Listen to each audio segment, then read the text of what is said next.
Hello and welcome back to Crafted by Corie. If you're new, I'm Corie. Welcome to my channel. If you're returning, thank you as always for being here. Today is the Minis Challenge. So we've got a whole playlist full of inspiration. More about that in just a little bit. For now, let's go ahead and get right on into the crafting. DIY number one. All right, these pumpkins are something that I had done either last year or the year before. I honestly don't remember, but it was like this ombre pumpkin project. I'm going to be repurposing them, painting them with my pumpkin orange chalk paint by Waverly, and just making sure that they are going to stack without an issue when I'm done with the paint. So going to give them a good coat. I had to give the dark blue pumpkin a little bit more paint than the other two just because it took a little bit more to cover it.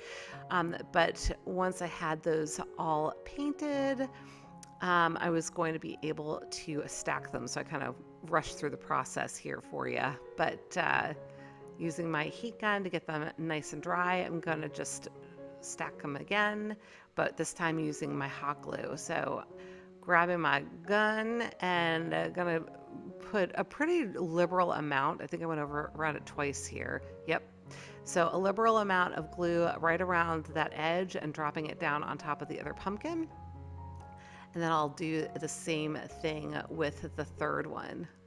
You can tell the paint's still a little bit damp on the bottom there, but that's what the parchment paper is for, right? And I wasn't too concerned because obviously these are all the same color. So not going to be smudging paint onto a surface that's going to get messed up. Once I had those all secured, I'm going to be ready for my next step. I'm just making sure that it's nice and even, I guess, level. I don't know. I think you understand what I'm saying. Anyway, this is now my Java chalk paint that I'm using on the stem. I had originally painted those gold in the last time that I used these pumpkins, but this time I just opted for the brown. You can use whatever color you would like. And now I'm just going to use a regular old Sharpie and going to draw on jack-o'-lantern face shapes to my pumpkins. So I'm kind of thinking of this as I would if I were actually carving a pumpkin, and it's been a really long time since I actually carved a pumpkin. So I was having to think about what I was doing here, and I actually ended up messing up the mouth based on what I was looking to do. Because I forgot, once it's cut, it's cut. You know, there's no going back and putting the pumpkin back together again. So just keep that in mind, that you want to make sure you're leaving your blank space, so to speak, where you want everything to not be black. I'm not explaining this very well at all, but hopefully you understand what I'm trying to say. So I just took my time and I drew out the shapes and then just went back and filled them in, as you can see here. I did a different type of face for each of my pumpkins. You can make these scary, you can make them funny, you can make them cute. I opted for more of the cute and funny option versus making them too scary. I actually kept them fairly simple here, but you can make them as intricate as you would like. So this last little guy, I finally remembered what I was doing with wanting to have eyeballs and things of that nature. So he was a little bit better. But let me know what you think of this little thing.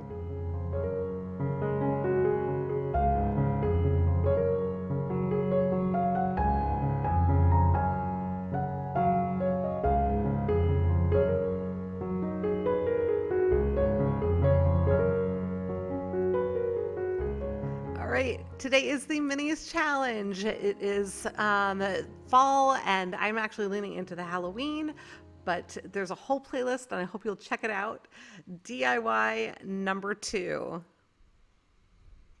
All right, I have some cheesecloth, a few balloons. These are springs that I had made myself that I had for another project. I had put like little spring eggs on them. a while back, and I've salvaged it for this project. You don't have to use springs. You could use plastic water bottles or anything like that, just something that's going to be able to hold your little balloons and keep them lifted up somewhat off of your surface. So that first blue balloon, it ended up having a weird hole in it, so I'm going to have to get another balloon in a second. But in the meantime, I'm just putting just enough air in these. I'm trying to make sure that that top part is kind of nice and rounded. It had a little bit of a corner to it, for lack of a better term. I don't know. It just had this little pointy part that was sticking out on each of the balloons. So I was just trying to get it a little bit softened up. But just adding a little bit of air here to get the shape that I'm looking for. I went back and got a white balloon out of my stash. Doesn't matter what color the balloons are. It really doesn't. Just balloons are fine. Smaller balloons, because these are minis, are helpful. These are actually full-size balloons, but that was all I had, so that was what I was working with.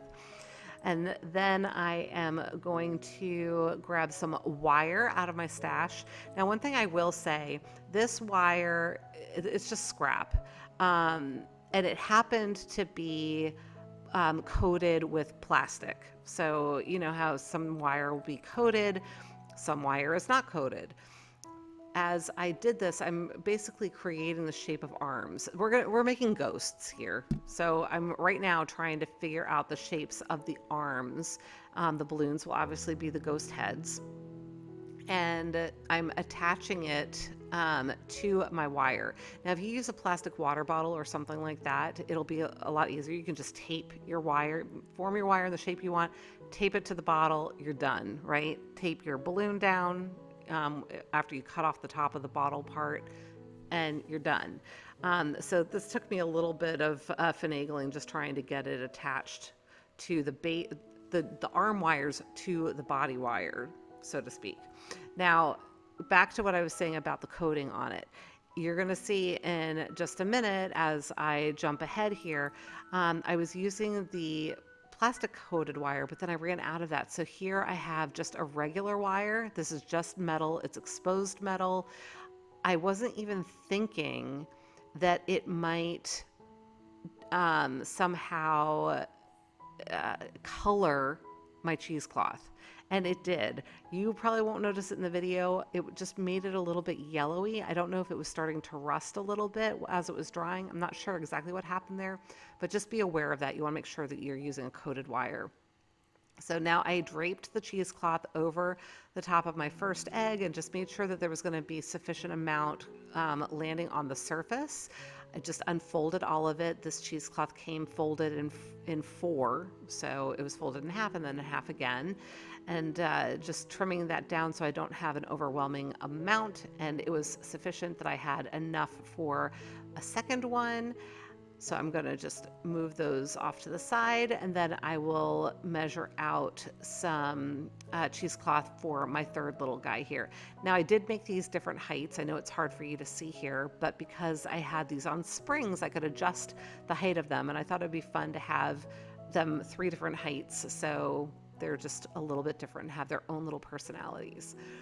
So once I had that all done, I'm going to be making sure that I'm covering my surface. Now, I do have a piece of wood there. The intent was that I would be able to pick everything up and move it if I wanted to be able to continue crafting at my craft table here, right? So while it was all drying, because it was going to need to sit overnight, I ultimately ended up stopping for the evening, so it was a moot point, but just a suggestion that if you want to be able to continue doing something else on your surface, you might want to put something under it that's going to allow you to move it, because once these are done, they can't go anywhere until they're completely dry. So I've got some Mod Podge that I've put into this bowl. This is the bowl that I accidentally warped. I think it was last week in my video. So now we're going to use it for a little mixing bowl. So I've just added some plain old water to the Mod Podge. You can probably use school glue if you want as well. I'm getting it to maybe like a heavy cream consistency, somewhere between milk and heavy cream. Maybe like a half and half. And once I got it to the consistency I wanted it, I'm dipping my cheesecloth in there and just kind of squeezing out the excess. And I'm going to unravel it, which it did take me a second to get the hang of where the edges were and be able to completely unfold this. But just take your time and go easy with it. This is sped up 2.5 times just to kind of give you a frame of reference. But once I got it completely unfolded, I'm going to go ahead and put it back over my little form, my ghost form that I've created. So going to just make sure that it's molded around the arms so the shoulders have shape around the head, and making sure that it all drapes down onto the surface, because the part that is touching the table surface is what's going to actually support our little ghost friend once everything is dry. So you want to make sure that he is supported or she is supported all the way around his or her little form. So I'm just jumping ahead. This is the last one, and just really making sure that I'm tucking the cheesecloth down in around all of the little places that are going to actually give our ghost her shape, right? And then again, making sure that everything is uncurled, unrolled around the bottom, and that there's sufficient surface meeting the table. All right, here they're dry. I did let them sit overnight, and now I'm just going to very gently and carefully pull everything out. With the balloon, I was kind of pulling the cheesecloth away from it. I didn't love that method, so then I was clipping the balloon, letting the air out, and that helped a little bit, but I felt like it was causing it to deform somewhat. It went right back into the shape that I had it in, so it was probably just more in my head. But I just wanted to make sure that I was maintaining the structure that I've created here with the forms that I've created. On the last one, instead of popping the balloon, and aren't these neat? But instead of popping the balloon, I actually ended up squeezing the bottom, the base of the balloon, to make the balloon expand a little bit, right? Squeezing the air up into the rest of it so that it made the rest of it bigger. And that actually broke the seal of the Mod Podge with the cheesecloth from the balloon, and I was able to pull it right out. So you can do whatever method works best for you, but that was what I ended up liking the most. So here I'm just using some a white paint pen to try and cover up the area that got a little bit discolored with that metal wire. If you use the coated wires, you really won't have a problem. And now I am using some black chalk paint. I at first was just going to leave the ghosts alone, and I showed them to my husband Rich, and he wasn't really sure what they were. He ultimately guessed that they were ghosts, but he said that he thought that they needed faces. So we are putting some faces on, and I do think that it gives them some fun personality. So just using a little rounded brush and applying some eyes and mouths, and that's going to complete our ghosts. But let me know what you think of these little guys.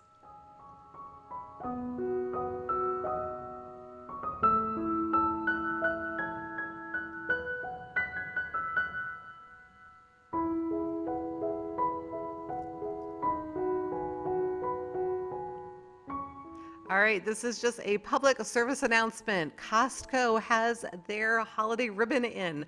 I was super excited when I stopped in the other day. When I'm recording this, I think the date is August 16th, but I was there just a couple of days ago, and they had their holiday ribbon. I restrained myself and only got 4 of the new styles. I thought that they were super cute, but this is such a great deal. $7.99 for 50 yards of wired ribbon. Here are all the different styles that they have. If you've watched me for any amount of time, you know that I craft with this ribbon all the time. I almost am always crafting with the Kirkland ribbon. I just think it's really high quality, a really great deal. I do not earn a penny for sharing this information with you. I just personally really love the ribbon.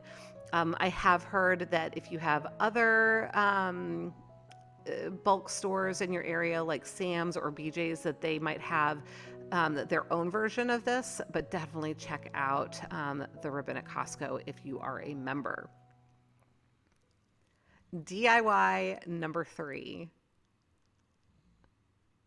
All right, I have a pumpkin from the Dollar Tree. I took off the stem, and then you're going to see me putting that back on in a second because I was like, you know what, that would have made it a lot easier to hold onto this pumpkin. That is fern chalk paint that I was just showing you. And I'm going to give the pumpkin a good, there I go, putting the stem back on. But I'm going to go ahead and give the pumpkin one good coat of paint. I did decide that this was a little bit too dark, so I went back and you didn't see it very well because I didn't show it very well there, but this is called Irish.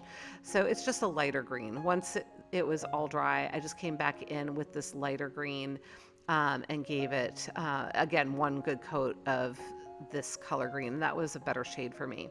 I didn't worry about the top of the pumpkin there because we are going to be covering it up now. This is a gray self-adhesive felt that I've got, and I've flipped it over. Sorry about the top of my head there. I wanted to make sure that it was positioned properly, but I am basically tracing the shape of it in such a way that it's going to cover the top of the pumpkin and come down maybe half an inch down on the pumpkin. But I'm cutting it out, and I am kind of making like a little wavy shape to it.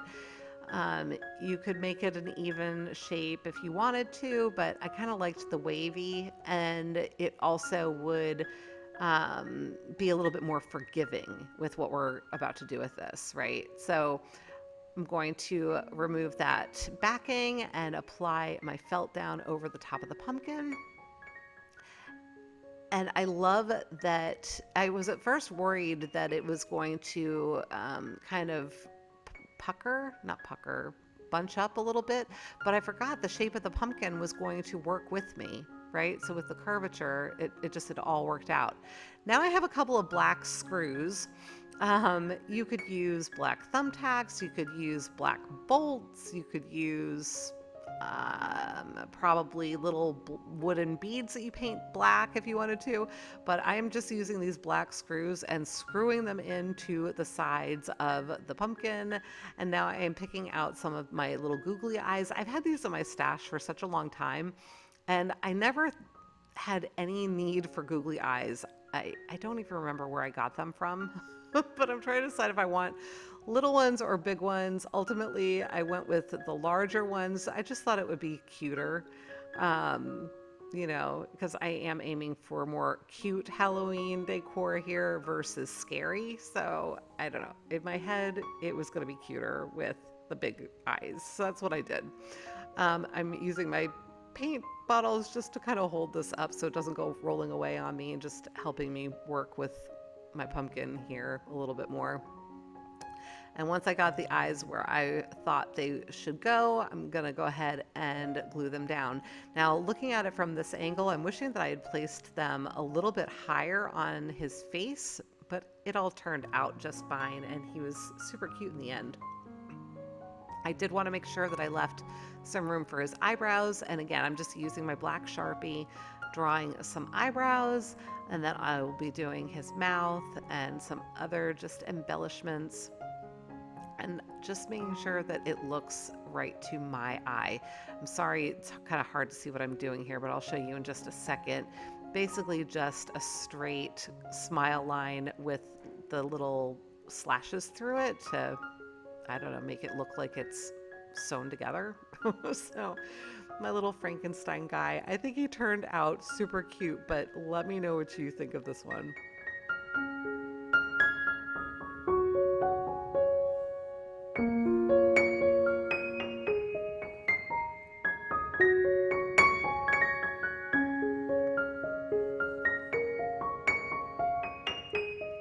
And now it's time for a shout out timeout. Sweet Rose, these are beautiful as always. Thank you for sharing. And cute Kathy. Kathy's been getting busy with everything this fall. Love it. I would love to give you a shout out as well. If you have interest, just send me an email at craftedbycorie@gmail.com. DIY number 4. All right, this is going to be super quick, super easy. I have these little pots. They are supposed to be for pots of gold. It was from St. Patrick's Day of like last year, actually. I've had them in my stash for quite some time. Didn't really know what to do with it. I'm going to glue just along the edges about 2/3 of the way down and glue two of these together. And then you can see I've got some, not foam core, polyfill. That's what that stuff is. You can see how with those sides glued together, I can kind of pop it open. I'm going to stuff it with a little bit of this polyfill, which will force it to stay open, and then it should stand up all on its little lonesome on its little peg leg things. And then I'm going to pull this down over the sides of it so it's like the witch's brew steaming up and over the sides of the little cauldron. I don't know, I just thought it would be super cute, and I actually like this a lot, but you'll have to let me know what you think of it.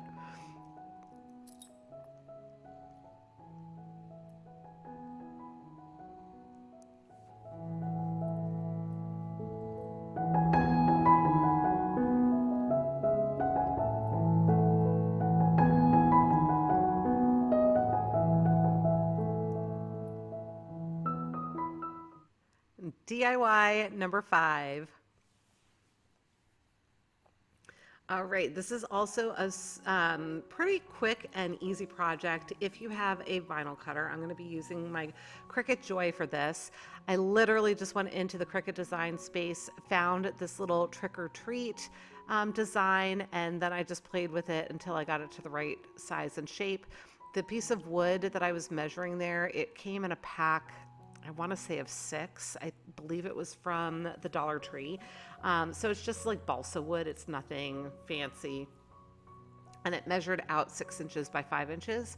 So I just got that all set in my Cricut design. And then I decided before I started cutting that out and doing that part of it, I should paint this to the color that I want it and let it dry while I'm dealing with the vinyl. So I went ahead and painted this with my black chalk paint. And if you don't have a vinyl cutter, there are always other ways of doing little signs like this. You can use stencils, you can create your own stickers. I've seen my friend Deirdre from Our Upcycled Life do it all the time with packing tape. She does such neat things. You should check her out if you haven't already. But I've got my orange vinyl here. This happens to be smart vinyl, but I'm going to use my mat and cut it down because this is a large 12-inch smart vinyl roll, and my Joy won't take 12 inches, so we're going to do it this way. Although I guess it would lengthwise take 12 inches because I have the longer mat for this as well. But I didn't need that much vinyl, so I just cut it down and used my smaller mat. But then again, what I was trying to say is it won't go through as smart vinyl because it's a 12-inch roll. Anyway, went ahead and ran it through there. Once it was cut, I peeled it away from the mat and went ahead and weeded it. I was thinking of my friend Annie from Indiana Jones as I was doing this because she always talks about how she wouldn't have the patience to do this, but this was a really simple design and very easy to weed. So Annie, if you're listening, you could do this. But now I'm going to go ahead and transfer it over with my transfer tape. Just going to go ahead and burnish that, make sure that it's on my transfer tape really well, peel that away. And then it's ready to apply to my little wood panel. So I'm going to make sure that I've got it all nice and lined up. Everything is even and straight and from top to bottom as best as I can, centered, same with side to side. Go ahead and burnish that again, and I can pull the transfer tape away. And what a cute and easy and quick little sign. I think this honestly took maybe 10 minutes to make, all in all. So very simple, very fun, easy. You can use whatever colors you want. And now I'm going to grab a couple of my tumbling tower blocks to use as a little stand support. I was just trying to figure out where I needed to glue them to make this work. So I'm going to add some glue to the thin side, if you will, of this, and I'm going to apply it maybe an eighth of an inch above the bottom edge of the panel. And what that's going to do is it won't be completely flush with the sign, so when it stands up, it'll automatically lean backwards just slightly so that it doesn't fall forward. And that's it. Now, of course, if you followed me for any length of time, you know I can't just leave those brown, even though they're almost black, they're brown. So I'm going to go ahead and paint those with my black chalk paint as well, just so that it's all cohesive and looks like it belongs together. But let me know what you look at this one.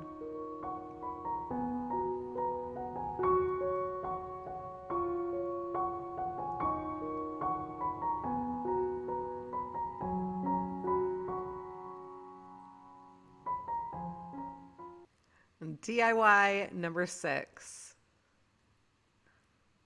Another super quick and easy project with these little cauldrons. When I saw the package sitting there before I was getting ready to put it away, I looked at it again and I saw a cat head. So I figured, you know what, let's make a black cat. So this time I'm going to glue it around the top part of the cat head and put that down. So I'm leaving the bottom part open there, which I think of as the cat's neck. And I went back to my stash and I happened to have these other googly eyes that had green eyelids on them. I thought, what better for a little cat than to have little green eyes? And then I pulled out a button to use for the nose. I didn't really have anything triangular shaped. I suppose I could have grabbed some more felt and made a nose like that, but I don't know. I just wanted to try something different. So I grabbed the button, and now I have some off-white yarn that I'm going to be using. I'm using my needle threader to push through the buttonholes and pull the yarn through the buttonholes. And I'm pulling it through one way and then going across to the hole that is next to it, not diagonal, but next to it, and pulling the yarn through that hole as well. And then I'm going to do the same exact thing with the other two holes with another piece of yarn. And we're just basically creating whiskers here. So I don't know. I just figured it would be a cute idea. And so this is something you could probably do with kids. It's not difficult.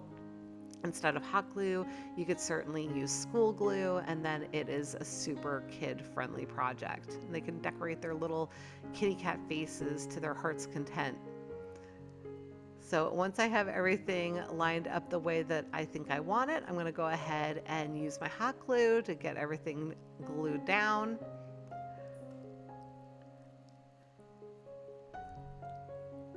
Making sure I'm not burning myself. Just be very careful with the hot glue.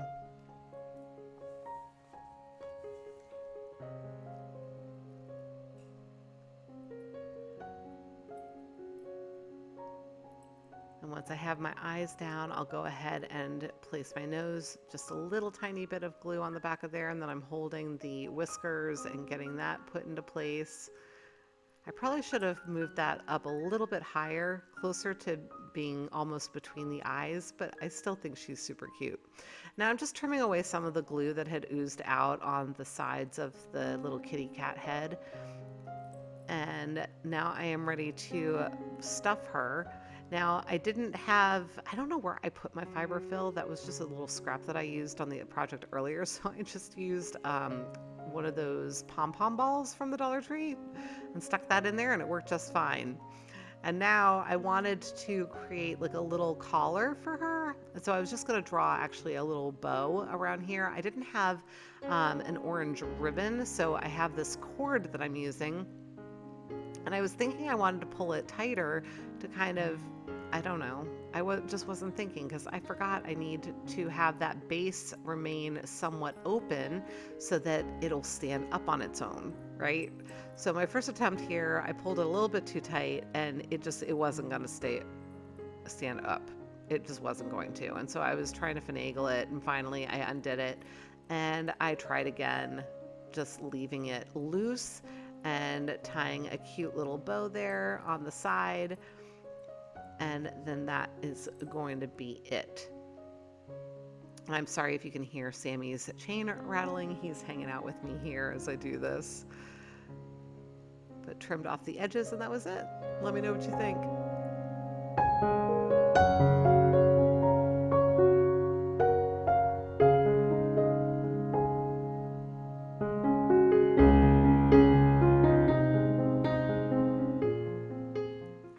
And DIY number 7.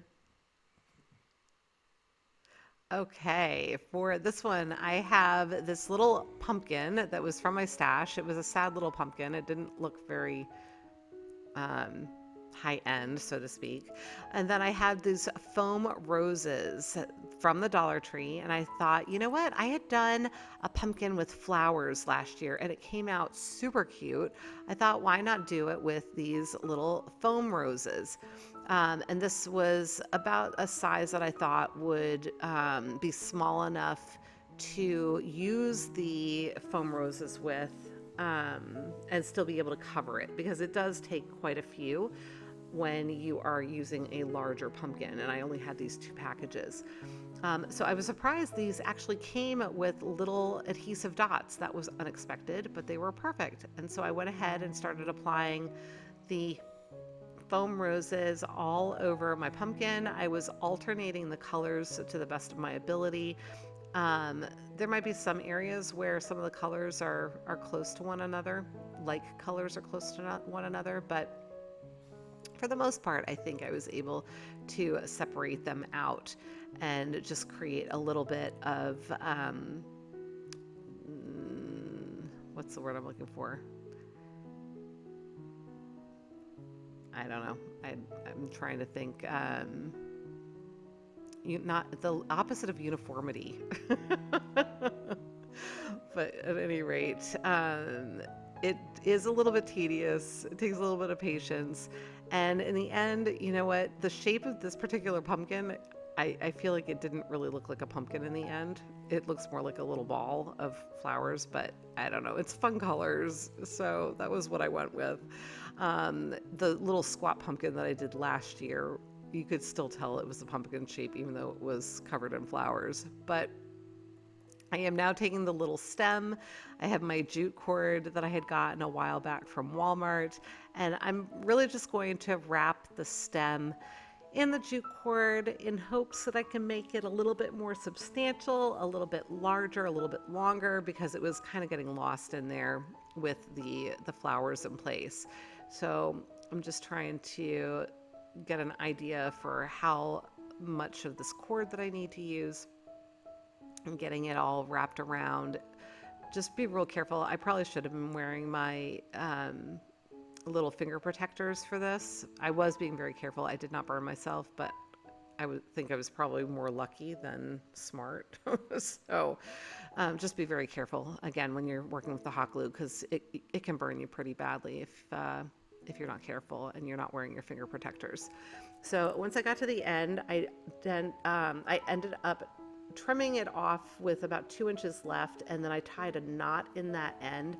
I just kept thinking about if you look at a pumpkin stem, and a lot of times they'll tear them off the vine as opposed to actually cutting them, and so they end up like a little frayed looking at the end of their little stems. And so that was kind of what I had in mind as I was doing this and kind of messing with the end of that jute cord. So once I had that all done, I'm going to be able to tuck it in there. I'll just make sure that I have it positioned the way that I like it, and then I'll be able to add some hot glue in there and tuck it back in, and that'll do it for this piece. So it'll add a little bit of fun color to my tray, even if it doesn't necessarily look exactly like a pumpkin, but let me know what you think of this one.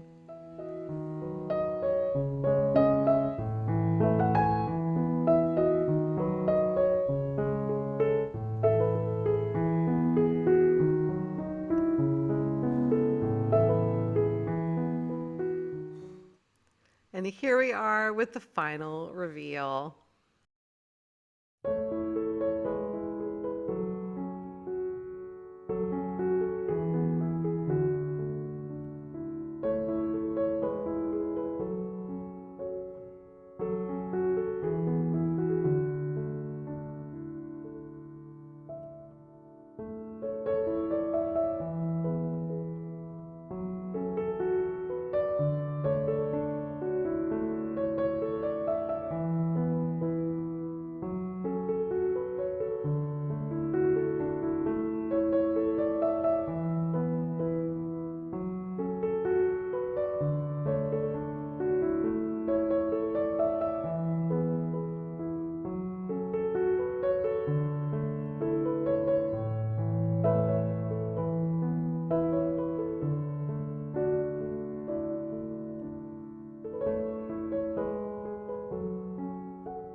Okay, everybody, that's it for today. If you enjoyed the project, remember to give me a big thumbs up, leave me a comment, let me know which one was your favorite.